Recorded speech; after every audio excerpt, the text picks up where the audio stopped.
So how much does it really take to start selling on Amazon?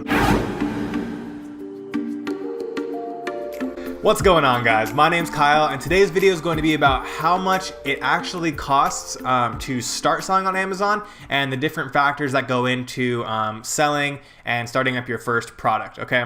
So I have a spreadsheet up on the screen right now, and basically there's different factors that are upfront costs that you have to pay to start selling your product on Amazon, okay? So these costs are all things that you have to spend before you make any sales, okay? And yes, Amazon, takes, money out after you're selling and stuff like that, but you don't pay that. That's just money that you're not getting from each sale because they take a percentage.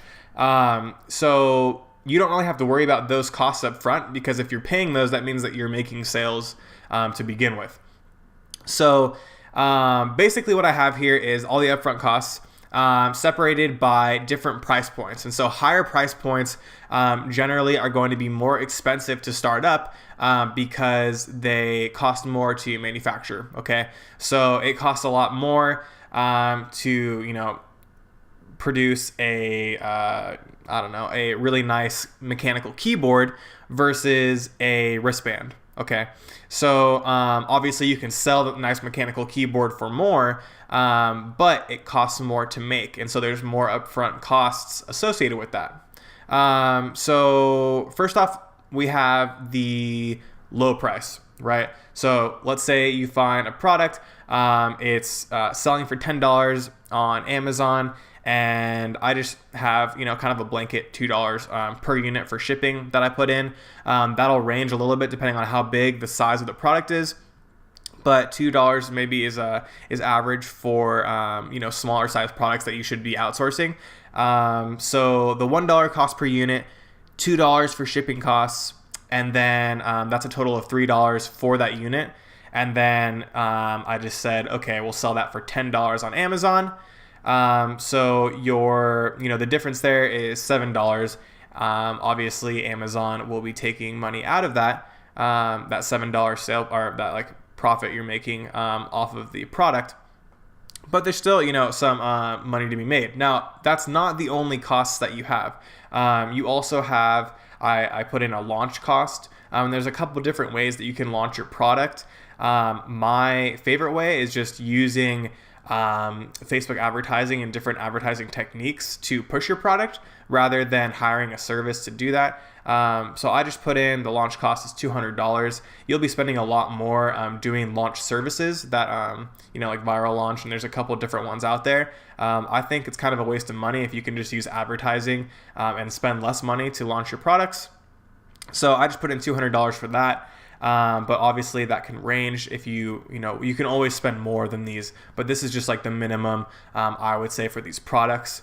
And then for your inventory, you need to make sure that you're ordering enough inventory, right? So I have, assuming that you're making about $3,000 in revenue for that month, which for most of these, so the low price would be 300 units because $10, 3,000 divided by 10 is 300. And then you want to have like 2 months of inventory, just in case, just so you don't run out. Because if you run out, you have to relaunch your product again. So that's 600 units. So for the low price, with 600 units of inventory, your total cost up front comes out to be $1,800. Okay.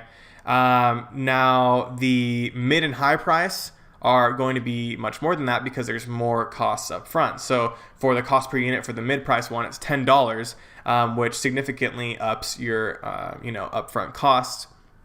Now, obviously you'll be making more back because then you can not sell it for $10, but you can sell it, let's say, for $25. So there's like a big difference of how much you're buying it for, or the markup on it can be increased more because of the higher price points for those segments. And then you also don't need as many units up front to make the same amount of revenue. So you only need 120 units. But even with that lower unit cost, it's still going to be, I have $2,800 there. So for a mid-price, you're selling for $25, you're looking at about $3,000 up front to be spending on that product. And then the high price, products that are, more expensive to produce. A lot of times there are electronics and stuff that are included in those type of products. Sell price $80, and then cost per unit I put as $50. And so you need less inventory. I put 75 units for 2 months of inventory, and that comes out to be just under $4,000, $3,900. Okay, so that's pretty, it's a lot of money, but that's for a higher price item. You're getting a higher markup, and so each unit that you're selling, you're making more off of compared to the lower price ones. So that's assuming that you need 2 months of inventory.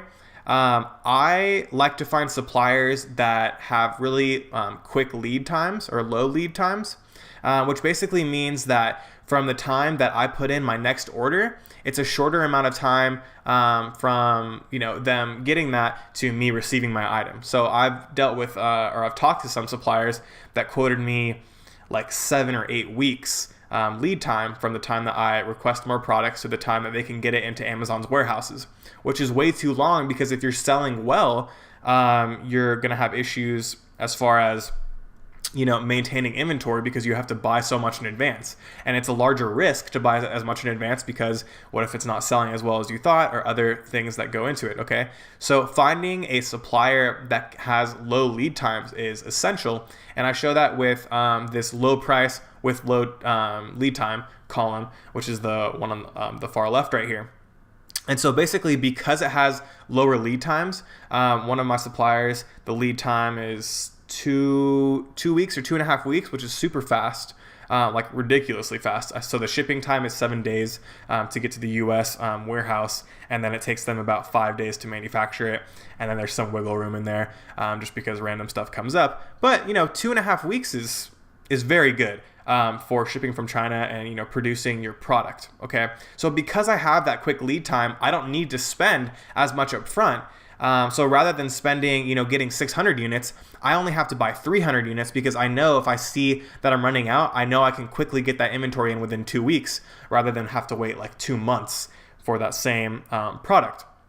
So finding a supplier with low lead times allows me to only buy that 300 units.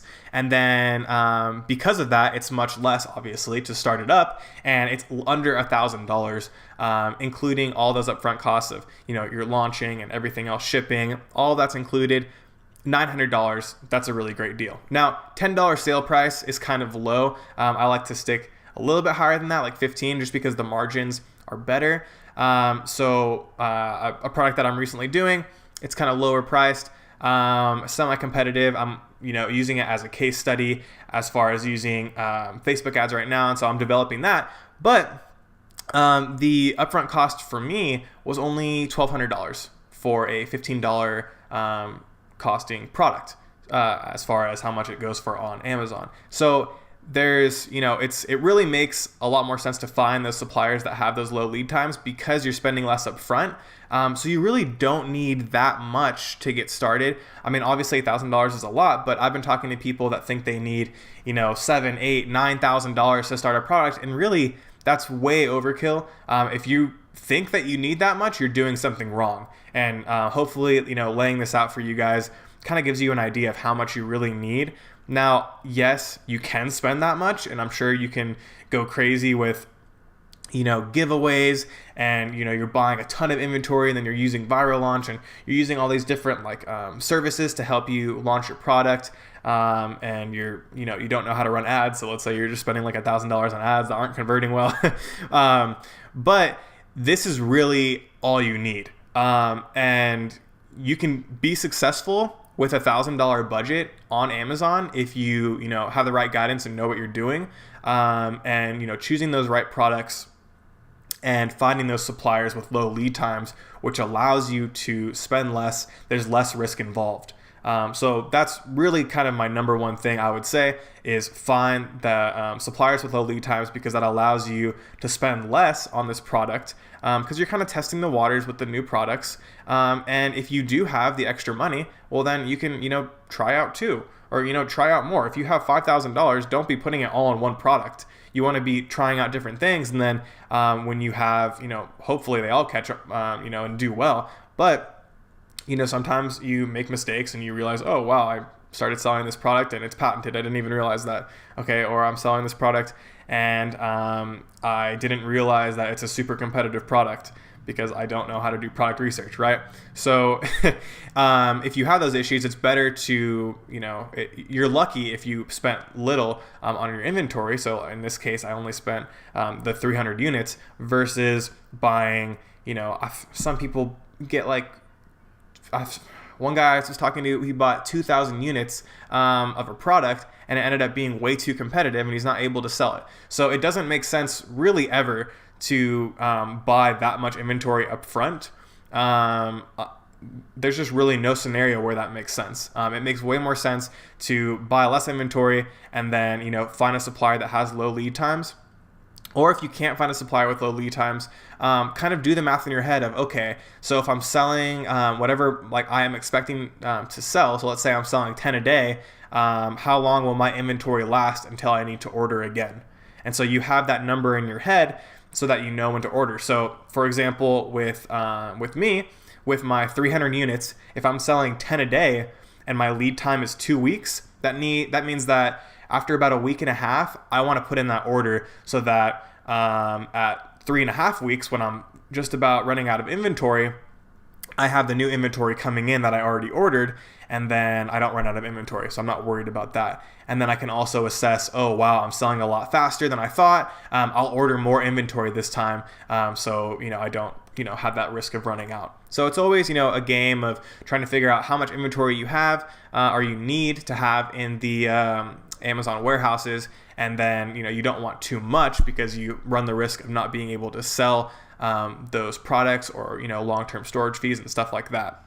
I hope this video was helpful for you guys in kind of determining how much money you really need to start. All these upfront costs, it's really not that much. Most of my products that I've started have been around the $1,500 range for starting them up. So you really don't need a ton of money to get started.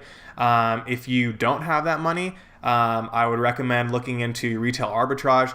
I have videos on how to do that online, and it's an easy way to make some money flipping products from home. So you can do that to get that necessary cash to start your Amazon FBA store. But you really don't need that much. If you have the $4,000 or $5,000 or $10,000, don't use that all in one product. It doesn't make sense to waste your money. So still try to find those products that will do well with low lead times and etc.